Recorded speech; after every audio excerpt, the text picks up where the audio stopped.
Então, Braun, o vice-presidente Mourão, ele vocalizou a mudança de espírito dos militares em relação ao ministro Mandetta, que a gente, inclusive, já tinha adiantado aqui ontem, né? E ele perdeu, o ministro Mandetta, o apoio dos militares, porque os militares ficaram com a impressão de que ele avançou na linha, como disse o vice Mourão. Ele ultrapassou a linha da hierarquia, desrespeitou a hierarquia, e isso fez com que os militares retirassem o apoio que tinham dado a ele naquela primeira crise, há mais ou menos uns 8 dias.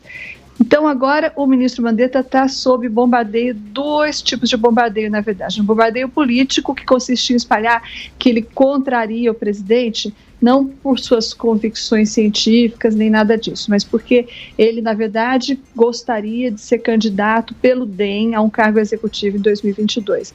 Lembrando que o DEM é o partido do Rodrigo Maia, presidente da Câmara, do Davi Alcolumbre, presidente do Senado, e também é o partido do Ronaldo Caiado, governador de Goiás, em cujo palácio o ministro Mandetta gravou a agora famosa entrevista ao Fantástico, né?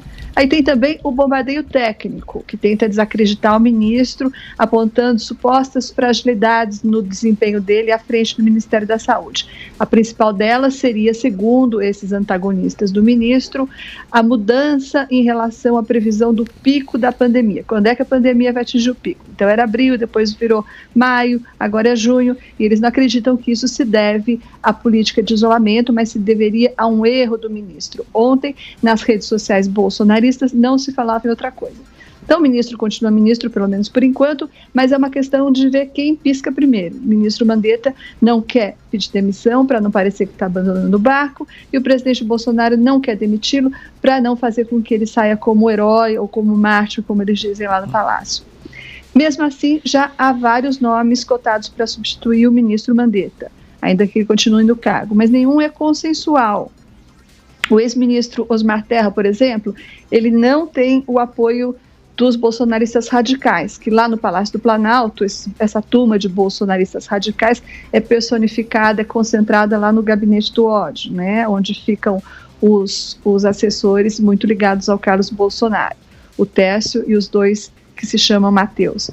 Então, o gabinete do ódio não aceita o ministro Osmar Terra. Lembrando que o ministro Osmar Terra, ele foi demitido recentemente do governo, depois que ele contratou uma empresa acusada de desvio de dinheiro público. Daí ele caiu em desgraça, foi demitido, nunca mais recuperou o prestígio.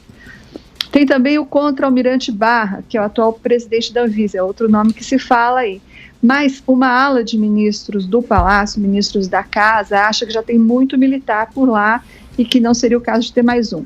E acha também que o substituto do ministro Mandetta tem de ter um amplo respaldo da classe médica. Não é o caso do almirante Barra, embora ele seja médico também, ele fez carreira, claro, na Marinha, não na carreira médica.